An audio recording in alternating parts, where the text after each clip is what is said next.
Good morning. Today is May the 23rd, 2018. 24th. 24th, my mistake, 24th. And my name is Judith Jenkins, and I'm a volunteer here at the Hanford branch of the Kings County Library, the Veteran History Project.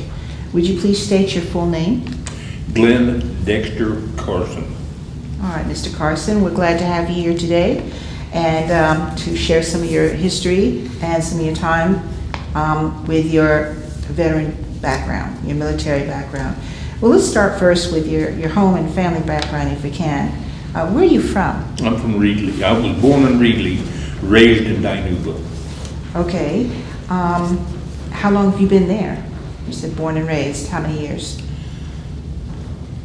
Just roughly. 18 years. Wow. Okay. Are your parents still with us? No. Oh. Okay. What did they do for a living, your parents? Well, now we're going to go back in history. Okay. My mom worked for Ma Bell for 35 years. This phone company? Yeah. All right. She retired, moved back to Oklahoma, and that's where she died with a heart attack. Mm.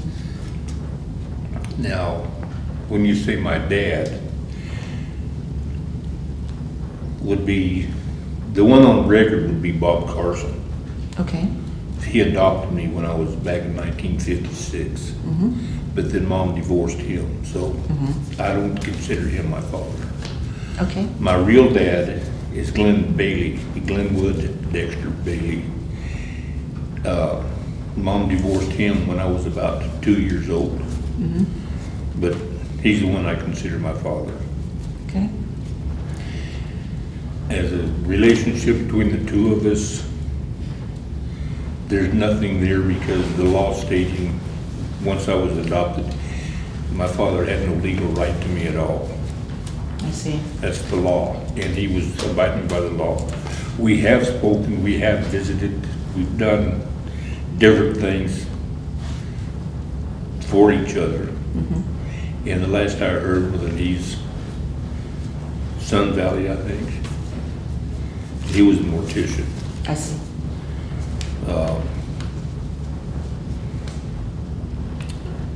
I say that I was in Dinuba for about 18 years. That's when I married my first wife at age 19.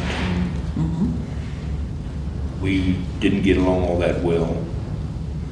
In fact, we were separated when I joined the service. I joined the Army.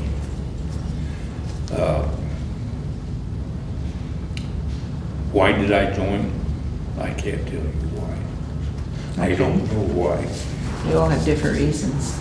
Do you have any sisters and brothers? I've got And are any of them in the military? Or did they okay, serve? I've got one sister. Mm-hmm. No, she didn't serve. I have two brothers, one which is now deceased. Mm-hmm. They both served in the Army. Mm-hmm. Okay. Then I have an uncle, which would be my mother's baby brother, served in the Army, and he has since passed. Okay. So it runs in the family, serving in the military. Sort of. Maybe. Another uncle of mine, which would be the brother, the one that I spoke of right now, he was in the Army during the Korean conflict. Okay. I can't recall anybody else in the family that had served in the service. I don't know. Okay. That's fine. Yeah, you said you served in the Army, but what did you do before you went into the Army? I had graduated from high school, working as a farm laborer, Mm-hmm. and then I went into, tried to get into a carpentry, building houses and stuff. Mm-hmm. The industry slowed down where there was nothing going on, Mm-hmm. and I had to have money to support a family. Sure. So I thought maybe the best thing I could do, maybe that's the reason why I joined the Army. Okay. Is it was at that time that I had joined. Okay. in He was around 19, 20 years old. 19 what? 19 or 20 years old, that early? Yep, about Okay. 2021. Okay. I joined in 64 Okay. and went to Fort Polk, Louisiana for basic training. From Fort Polk, Louisiana to Fort Rucker to the aviation school. After the schooling, I went to Korea. That was during the non-combat area. It was Right. well after the Korean War. Okay. I spent a year over there at 2 different locations. I was sent to one place and then I was transferred to another. Okay. So I had 6 and 6, I guess you'd say, and then I flew home. When I flew home, it was back to Fort Rucker. Okay. I served out, would be sent out to a TAC site, a tactical place out in the country to where we would train the student pilots that were training and learning how to fly the helicopters Yes. to go to Vietnam. And this is supposedly to mimic the terrain and stuff of the Vietnam War. So they would come in and they would pick up a load and they would fly around, and they'd come in, they'd drop it off, they'd fly around, they'd come up, they'd just pick up and go. I guess I did that for maybe a year and a half. Then I re-enlisted during that time for 6 years. And then I was put on levy for Vietnam myself and shipped out to Vietnam in 1968. I got over just after the Tet Offensive of 68. We had, I think it was a place just Long Bend North, Long Bend being the military air base people flew into and out of. And we were at the north, we stayed there for approximately 6 months. And then we flew, transferred over to this little place called Zion, and it's spelled D-I-A-N, which is kind of odd to me. Zion would be a Z. The Vietnamese language, I guess.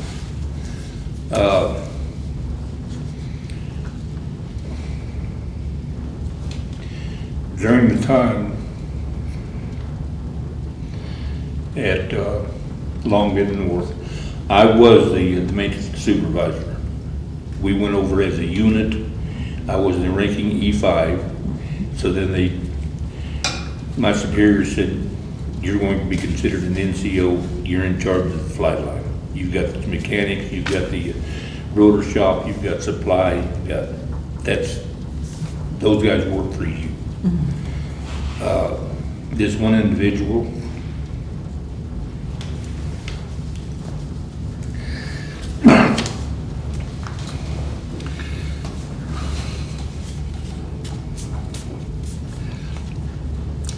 his name was Bourne.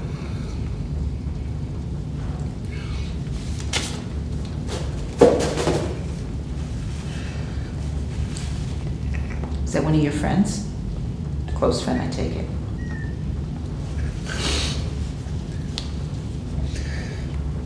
He was one of the best mechanics I had. And he asked if I would let him go to the unit that we were supporting to be a crew chief so that he could get flight pay and send more money home for his family. And his dad was a career Air Force. I asked him if he was going to, and he looked at me and he said, no, he's not going to be a career. And then one night it come up to where he was going out on a flight. Before this, he asked me if I would take him back, because he has no time to even write a letter home. And when he was asking me to go to the become a crew chief, I told him that if he ever wanted to come back, his chances of coming back would be 0 and 0, because they would not release him. The unit they had a hard time getting crew chiefs for their aircraft. And he told me, he said, I know, but if you could get me back, Carson, I would appreciate it.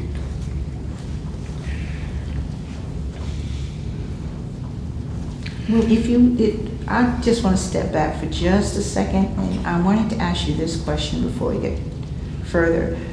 What inspired you to choose this particular branch of service that you went into?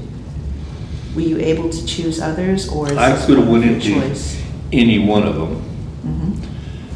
I had two uncles in the Navy told me that they didn't think I would be happy in the Navy, which to me, that's neither here nor there. The Marines was all about buffing up and being the toughest there is, and I wasn't that type of a person. The Air Force, to me, you had to have more brains than what I've got right now. That's my perception of it. So the only thing left was the Army, and I enjoyed it. Good. I really enjoyed it.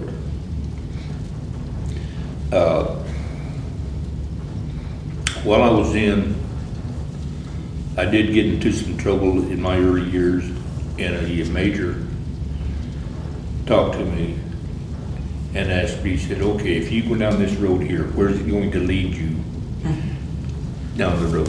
10 years, 5 years, 20 years, where is it going to lead you? What will you do at that point? And if you go down this road, where will you be in the same amount of time? And I sat down and I started thinking about it. The way I was going, chances are I could have ended up in prison because I was a hothead. But then after I straightened myself out,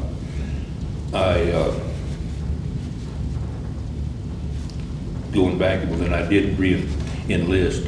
I had a 3-year obligation. I re-enlisted for another 6. So in my guesstimation about myself, yeah, I straightened myself out. Okay. And I promoted to staff sergeant. I did that in 4 years. And my goal was to become, staying in it as a career, my goal was to become a sergeant major. That's the highest rank in the non-coms, or the non-commissioned officers. Okay. But then other things happened to where I got out after just under 8 years. Back with this Bourne, there was a flight going out one night. They were going to drop flares. And he asked me if I would go in his place so he could send it home and write letters to his parents. I told him, sure, I'll do it. So I went out and I'm asking him, okay, what do we do? Pull this, drip it out, get this, and you drop it out. When the flares hit the end of the line, well, then they open up and the parachute opens up and you've got 10,000 candle power going down. Okay. Then the aircraft shut down. Looked over and I said, what's happening? He said, they just canceled it. Okay. I'm gonna go back to my barracks and see what happens. I get back to the barracks and I'm not there 5 minutes until I hear this aircraft taking off. And I turned around and I said, what's that? And they said, that's Bourne. They laid it on, and they didn't have time to get you. They was just, let's go now. 30 minutes later, we get the call.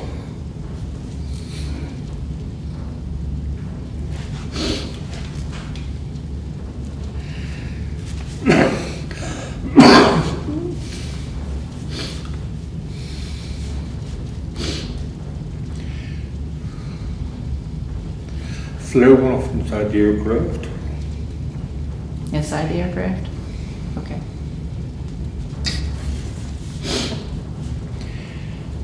There was a pilot, the co-pilot, the crew chief, and a gunner, and they all 4 perished.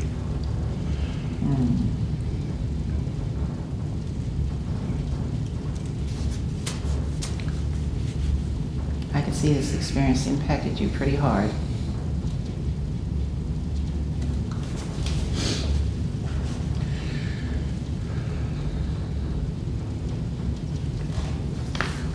So how would you sum up, Mr. Carson, your experience in the military? Now that you're retired and it's behind you, how would you sum up with the training, the people you've met, worked with, how would you sum up all your experience? I wish I hadn't. I'm wishing right now that I had not gotten out when I did. I regret not making it a career. I really enjoyed it. The schooling, went to aviation school for, well, something like 10 or 15 weeks for the single engine, single rotor helicopter. Then we went into a turbine engine aircraft, was a helicopter. Just the basics on it, and then going on into where I was trained to become a crew chief, and that just basically staged your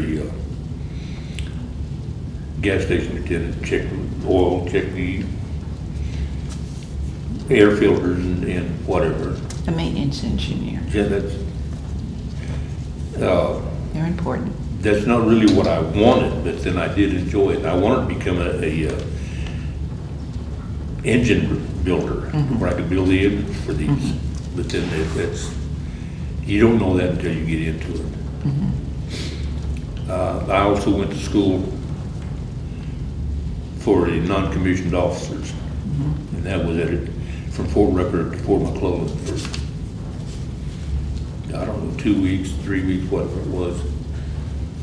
And they basically just teach you how to become an NCO.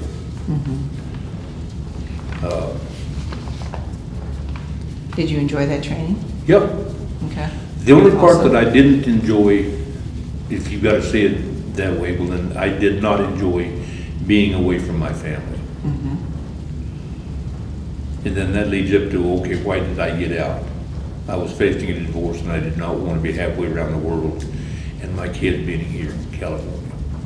Okay. Or me being halfway across the states and my kid being here in California. I wanted to be able to see them whenever I wanted. And how many children did you say you had, 2? There's another story on that one. Oh, okay. I'm sorry. I missed that. I have 3 kids plus a stepson by my first marriage. Okay. My second marriage, I have 4 children. My wife comes up and says, how many kids do you have? We have 4. Okay. He has 8. Well, you have 12. No. We have 4. He has 8. Well, that's 12. If you want to add that way, yes, but he has 4 by previous and 4 by me. That's 8 children, right? Oh, yeah, okay. Now I get it. You have 4 and he has 8. So. Do you stay in contact, Mr. Carson, with any other of your military members, right? No. Right now? No? When I got back from Vietnam, one of the guys that worked for me, when he transferred back to the United States, he come up to Orange Cove, and we spent 2 or 3 days together before he had to go back home. Oh. That's the only one that I know. I did try to get in touch with a couple that I was in school with in Fort Rucker. They had gone to Alaska when I went to Korea. And I tried to get in contact with them. And this has been after I had gotten out, so quite a few years had gone by. And they live up in the Bay Area. And I talked to this one's son, and I never did hear back from him. So. It's hard to keep up with people nowadays. Yeah. See, there was 2 of them. They were brothers and they were twins. And in our unit at school, I was the only one that could tell which one was which. They were named Dan Gerald, Daryl Dan. Wow. And I'm the only one that Okay, there's Dan. Hey, Dan, what are you doing? How do you know that that's Dan? Well, Dan has a little bit thinner face. Daryl had a little bit puffier face. Right. Well, I need to ask you, because I know our time is kind of winding up, I do want to ask you, and everybody else would probably like to know, since you had such an interesting and full career with the military, did you get any special medals or citations during the time that you were in service? Oh, here comes the envelope. Okay. These are all abbreviated, and half of them I don't know what it is. You can list just a few. NDSM, VSM is the Vietnam Service Medal. Okay. VCM was M60, Aircraft Crewman Badge, ARCOM, I don't know what that stands for. Qualified with the M16, I was an expert. Qualified with the M14, I was an expert. Wow.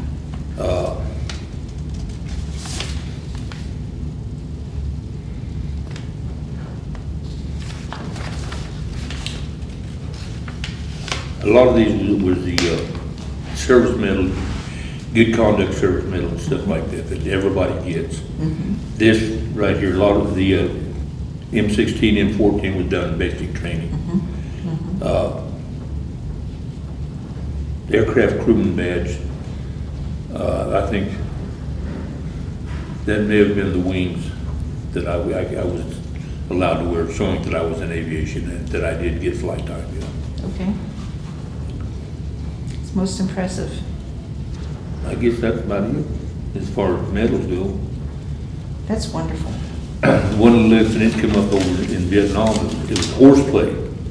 I've got to say that, it was horseplay. Mm-hmm. And I broke this finger.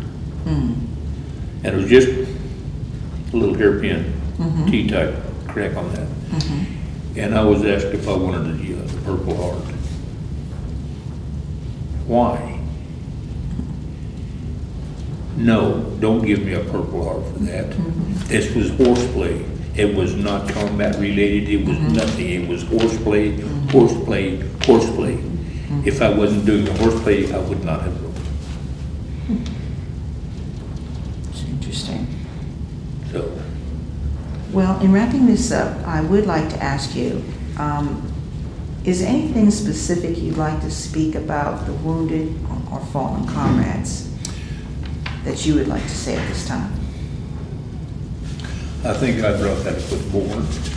I didn't know if you had anything else in addition that you wanted to say. In that, my present wife, I had told her about that incident, but the one thing that she did not realize is that I wanted to somehow get, I guess, closure.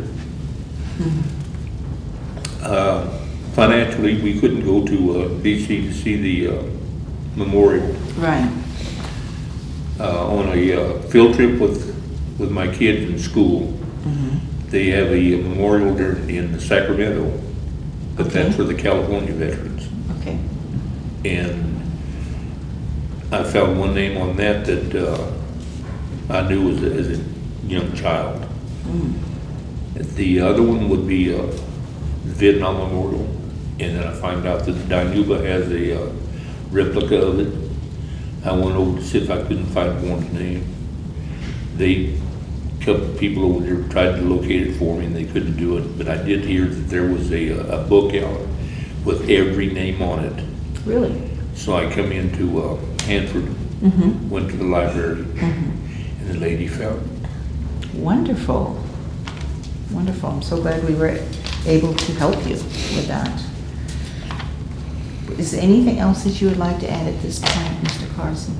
You said so much and you shared so much, and we really appreciate it. Okay, I think I stated that I spent just under 8 years in the military, and then you talk about being retired. I'm retired from the state of California. That's fine. I do have my veterans card to where I can get all the little Mm-hmm. The perks. perks. 5 minutes. Oh, I get persnickety sometimes, no, no. and I start that's fine. making fun of people. What, your military service that you've had for the time that you were in, how do you think that affects your outlook now with what the military is doing? Your experience, you said you've noted before that it was positive and that, you got a lot out of it. But what is your opinion now about the military service and what they're doing, the active duty members?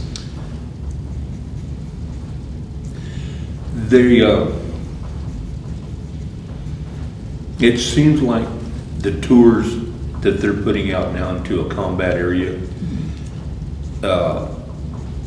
you could go over for a year, come back for 2 months, and you're back over for another year. That's what it seems like to me. When I was on a short tour, what's what they call a short tour, Korea was a year, then I was back for maybe 2 years. Went to Vietnam, come back for another 2 years. So it's not over, come back, and then right back over. And it seems like that's what's happening now. And a lot of the people that go over, I feel that if they had a little more time to, let's say, unwind, then we wouldn't have all this drama and stuff that these young people are going through today. You mean like the PTSD Yes. cases Yeah. and adjustment? I think that you come back and then you're right back over there. People spend 2-3 tours in Iran, Iraq, and whatever. If I wanted to spend more time in Vietnam, then that would have been on me. It would be me volunteering to go. Okay. These people there that are spending 2 or 3 tours over there, are they volunteering or were they volunteered to go? So, but then as far as me, the experience I had, it calmed me down. It pretty much took that mean streak out. Okay. I mean, I've still got a bit of a mean streak in there, but it's not really the hateful type, it's the fun type. Okay. 'Cause I'm playing tricks on my wife all the time. Okay. And That could be fun though. with the kids, the same thing. I've got them bullied right now. They believe that I can still whip their butts. And I can't. That could be a good thing. Well, future generations will see this interview, and after all what you said, is there anything in particular you'd like to say to the future generations to come? If you We'll got a look chance- back on this. And If you got a tips or chance to anything. go. Okay.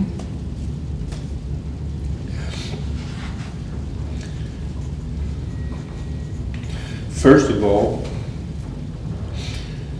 I feel that we have an obligation. Because it's said daily, over and over. Freedom is not cheap. Exactly.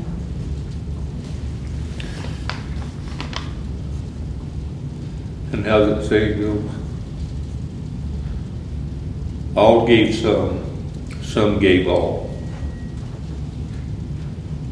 I never heard of that, but that's true. It's very true. You'll see it. I'd see it different places through military advertisements and stuff, Okay. especially when it comes down to the in a veteran building. Then you'll see a sign up there that says all gave some, yet some gave all. A lot of people will get out there, they don't want to die. I don't want to die. And I'm old enough to where I can, but I still don't want to. But at the same rate, I feel that I had an obligation. But for the training that you received and the time that you spent, the losses that you felt does have a big impact on your life, as we can see. And I thank you so much, Mr. Carson. I thank you so much for taking the time for the interview for today. And above all, we want to thank you for your service to this country. Thank you very much. I thank you for listening. Because when I got back from Vietnam, as everybody knows, was a very, very unpopular war. Mm-hmm. When I got back and touched down up north, getting off the aircraft, mm-hmm. going over to Oakland to get dressed so I could come on home, I asked the people down there if I could just get on the phone and call my mother, because she lived just across the bay. Fine, Sergeant Carson, go ahead and do that. So I went over there in my fatigues. Right. And called. And called. And called. And called. Finally, I called my grandmother down here in Dinuba. And my mom was down here. Mom, you knew I was coming home. I forgot. That was my greeting coming back from Vietnam. Wow. There's some lady, I don't know where she's from, but she's putting it out to where she's trying to bring light to the Vietnam veterans. I don't know what it is.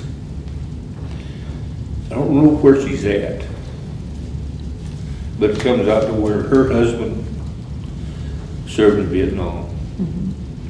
And came back basically with the same type of reception that I had gotten. Mm-hmm. Nobody there. Mm-hmm. It was a very, very unpopular war. Mm-hmm. And when I was walking down the street in uniform, and people looked at me like, "What are you doing here? Why don't you just go hide somewhere?" That's the feeling I got from the looks of different people. And now this lady's coming up, trying to show some light on it. That these people they're human beings just like everybody else. That's right. They did fight in a war. Be unpopular, still they fought in a war. And they fought for your freedom, they fought for mine. That's right.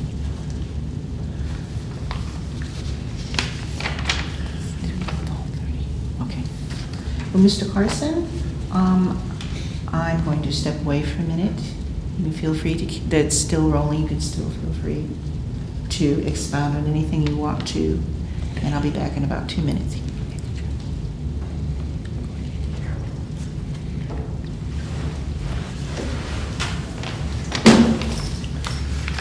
There's more tissue there if you want.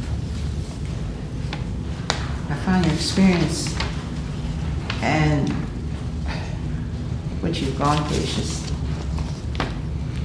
wow, it's impacting. You almost had me moved also, but it's part of your life that for you to still say that it impacted you in a positive manner, even though for your loss. I think that's wonderful. Because some people would not say that, or would not be able to say that.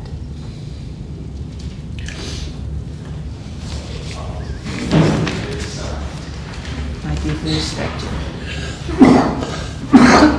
you. With Born, it's been almost 50 years. And I wanted a picture or something of the wall with his name on. And then my wife and mine, I'll say that so the other family would not be involved in this one because they were already born. But our oldest son stated after I found Bourne's name, he said, if it wasn't for him. Meaning you? Oh, him. If it wasn't for Bourne, Oh, we wouldn't be here. oh.